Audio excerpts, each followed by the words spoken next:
எல்லோருக்கும் வணக்கம். இப்போ வந்து பார்த்திங்கன்னா எலெக்ஷன் டைம்னால் எல்லா அமைச்சர்களும் எல்லா பொலிட்டீஷியன்ஸும் உங்கள் வீட்டுக்கு வருவாங்க ஓட்டு தேடி. ஸோ அவங்க உங்கள்கிட்ட ஓட்டு கேட்கும்போது உங்களுக்கு வந்து சில விஷயம் நான் உங்களுக்கு ரிமைண்ட் பண்ண விரும்புகிறேன். மறக்காமல் பாருங்கள், இந்த சேனலை சப்ஸ்கிரைப் பண்ணுங்கள். அப்போ தான் இதுபோல் நிறைய வீடியோஸ் நீங்கள் பார்க்க முடியும். ஸோ அந்த சின்ன ஒரு காணொலி நீங்கள் பார்க்கலாம்.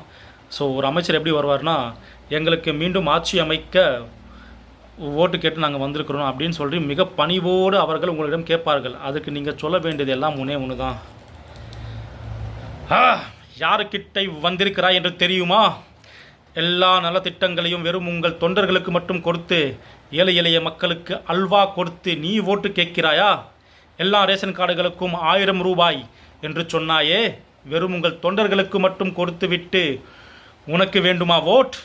எங்கள் வரி பணத்தில் எங்களுக்கு கொடுத்த ஃப்ரீ பஸ்ஸை ஓசி என்று உன்னுடைய அமைச்சர் சொன்னாரே, அப்பொழுது எங்கு சென்றாய்? டாஸ்மார்க்கை மூடிவிடுவோம் என்று சொன்னீரே. எங்கள் தமிழ்நாட்டு பெண்கள் விதவைதான் ஆகிவிட்டார்கள். ஆனால் நீங்கள் டாஸ்மார்க்கை மூடவில்லை.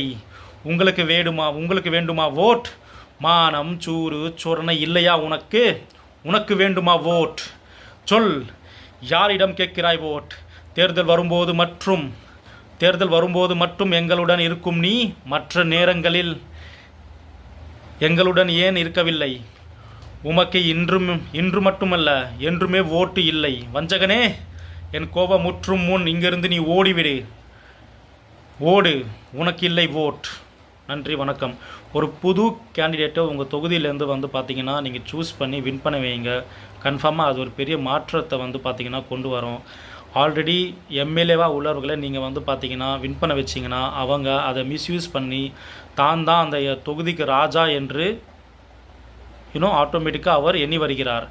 அப்புறம் என்ன ஆகும்னா, அவர் 1 time MLA, 2 time MLA, 3 time MLA ஆனதுக்கப்புறம் அவர் என்ன பண்ணுவார்? திருப்பியும் அந்த தொகுதியில் உள்ள தொண்டர்களுக்கு சான்ஸ் கொடுக்காம நான் தான் ராஜா, இனிமேல் என் குழந்தை தான் வந்து பார்த்தீங்கன்னா திருப்பி எம்எல்ஏ ஆகணும்னு சொல்லிட்டு ஆதிக்கம் செலுத்துகிறார். இப்படிப்பட்ட சில விஷயங்களை மாற்றுவதற்கு நீங்கள் ஒவ்வொரு தடவையும் ஒரு புது கேண்டிடேட்டுக்கு ஓட்டு கொடுத்து வின் பண்ண வச்சா மட்டும்தான் இதை நீங்கள் மாற்ற முடியும்.